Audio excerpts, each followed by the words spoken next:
Ya, silakan.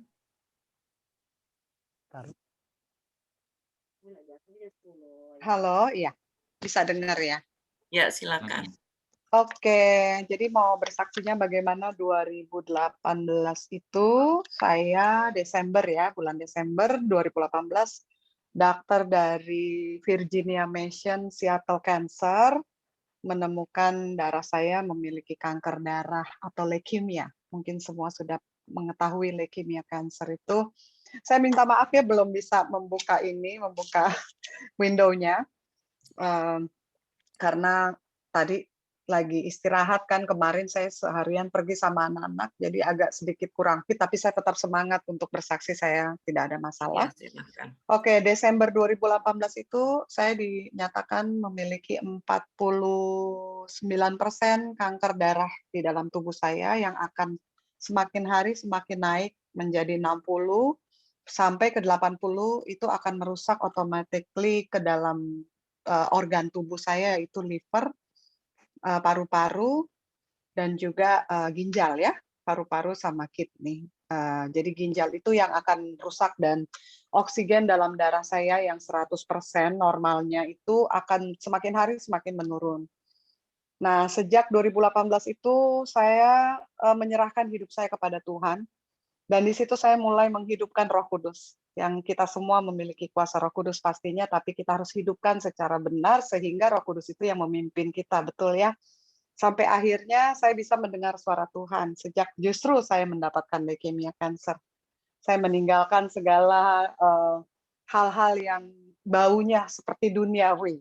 Istilahnya saya tidak hangout-hangout sama teman lagi, saya sudah tidak memikirkan hal dunia, sampai akhirnya saya betul-betul ditangkap Tuhan dan sejak 2018 itu saya bertemu dokter dari yang 1 bulan sekali sampai 2 bulan sekali, 3 bulan, dan akhirnya 4 bulan sekali. Setiap pertemuan dokter, dokter menemukan kanker saya semakin hari semakin menurun.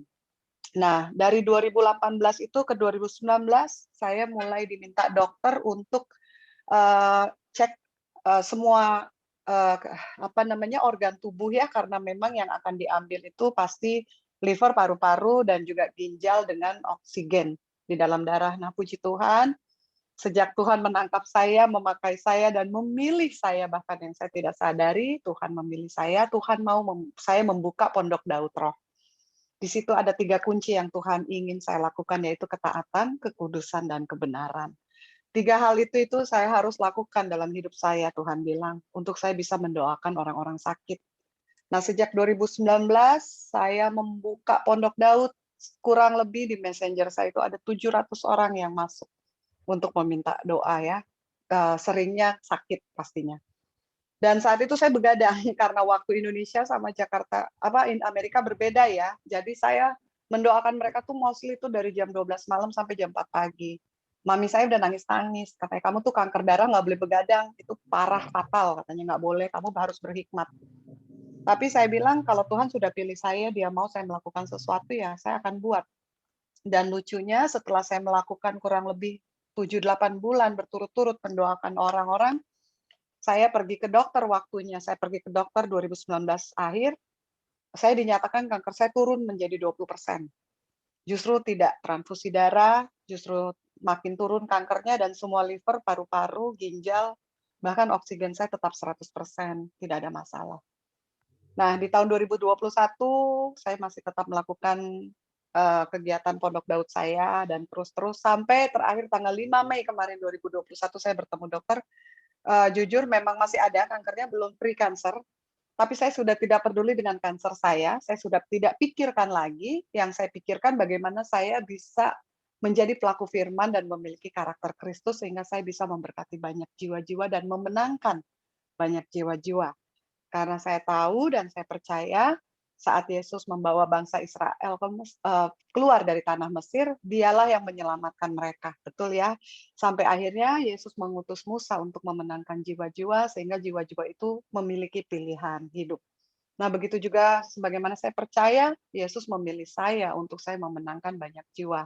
Dan mulai dari situlah saya banyak sekali mengadakan bimbingan doa untuk orang-orang yang sakit dan juga orang yang tidak percaya dengan Yesus sampai akhirnya mereka bisa percaya.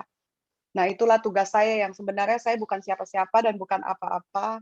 Kadang-kadang saya bingung sendiri, Nabi, siapa, Elia pun saya pikir perempuan, ternyata Nabi Elia tuh laki-laki gitu ya. Saya sampai segitu bodohnya Tuhan pilih untuk menjadi sesuatu yang berharga di mata Dia. Jadi ya kanker darah ini saya menolak sejak 2018, saya menolak untuk di kemoterapi. Jadi udah 4 dokter yang menangani saya sudah bergantian, karena saya pasien satu-satunya yang menolak di kemo. Nah, sampai detik hari ini saya tidak di kemo dan, sekarang dokter, terserah saya katanya. Karena saya bilang kalau saya di kemo mereka bilang 50-50%, 50-50 juga, 50% antara saya bisa survive atau tidak karena tergantung imun sistem saya. Jadi saya memilih untuk tidak di kemo, kalaupun saya harus pergi, saya pergilah secara natural, saya bilang sama dokter.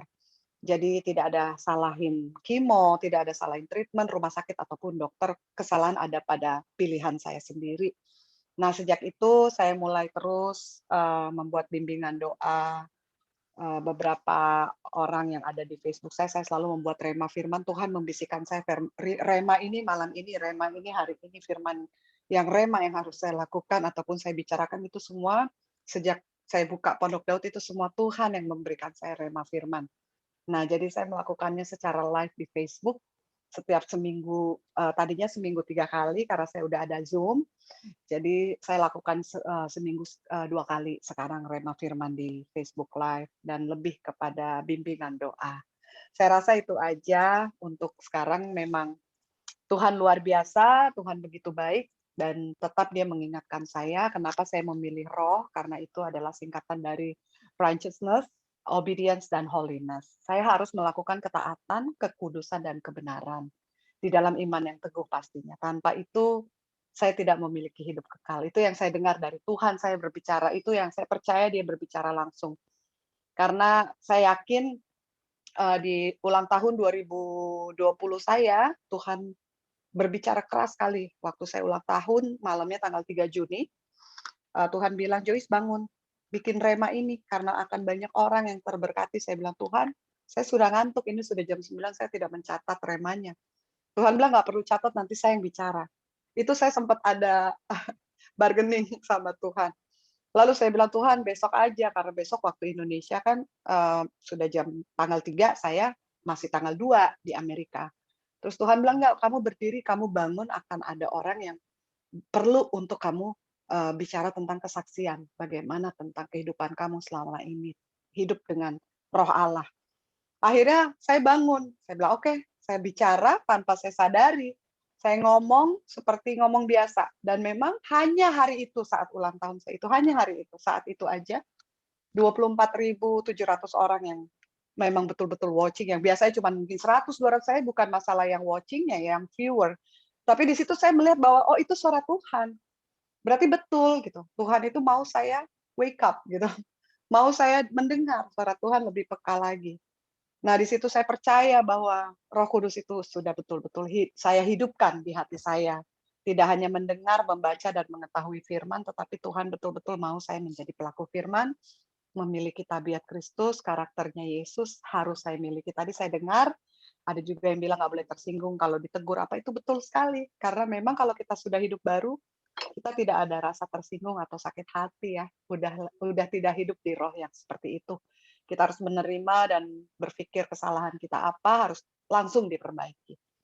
Jadi itu aja kesaksian dari saya, Tuhan Yesus baik buat kita semua pastinya ya, bukan hanya untuk saya. Jadi kalau Yesus bisa menyembuhkan saya saat ini, bisa memberikan saya kekuatan, berarti itu dari Rohnya Allah, bukan dari kekuatan saya. Kalau kekuatan saya jujur, kanker darah ini membuat saya sangat menderita. Istilahnya kalau saya bisa bersaksi, saya bilang selalu, Yesus disalib 1 hari, saya 30 bulan berturut-turut merasakan penderitaan yang namanya bleeding nose, seperti kaki mau lumpuh, saya merasakan semua tulang seperti dibor, saya merasakan gatal di dalam darah saya itu seperti digigit ulat bulu, setiap malam jam 1, jam 2 kalau lagi attack-nya datang, kankernya itu saya harus bakar, seperti tubuh saya itu harus disiram air panas yang panasnya luar biasa, saya harus menahan dan saat saya menahan itu saya menangis bukan karena orang menyakiti saya, bukan karena penyakit saya, tapi karena kebaikan Tuhan yang memberikan saya kekuatan.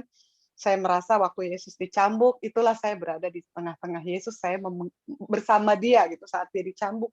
Saya bilang, "Tuhan, saya juga bersama-sama Yesus saat ini dicambuk, nggak apa-apa sakit, tapi Tuhan beri saya kekuatan, saya nggak akan mengeluh, saya tidak akan marah, tidak akan sakit hati dengan sakit ini, tapi saya mau Tuhan menguatkan saya."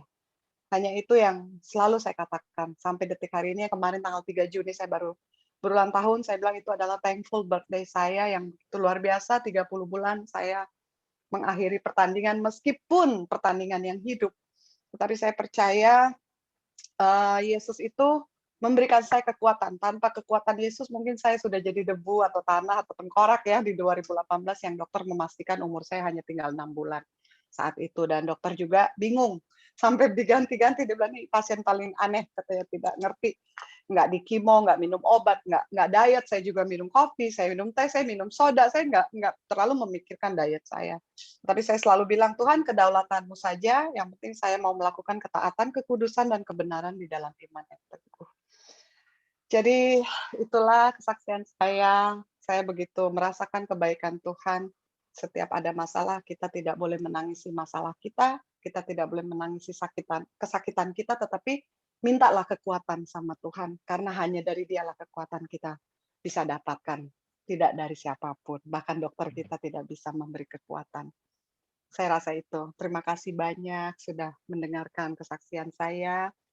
Ini ada yang bertanya mengenai Facebook saya, Joyce. Saya akan kasih Facebook-nya ya.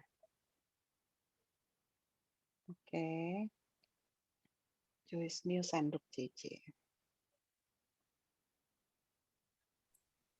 Iya, terima kasih sudah bersaksi. Iya. Kesaksiannya Sama-sama. menguatkan kita ya, agar kita tidak Iya. takut, kita tetap Facebook kuat saya. apapun tantangannya. Tuhan kita Iya. memang Tuhan yang dahsyat. Amin. Amin.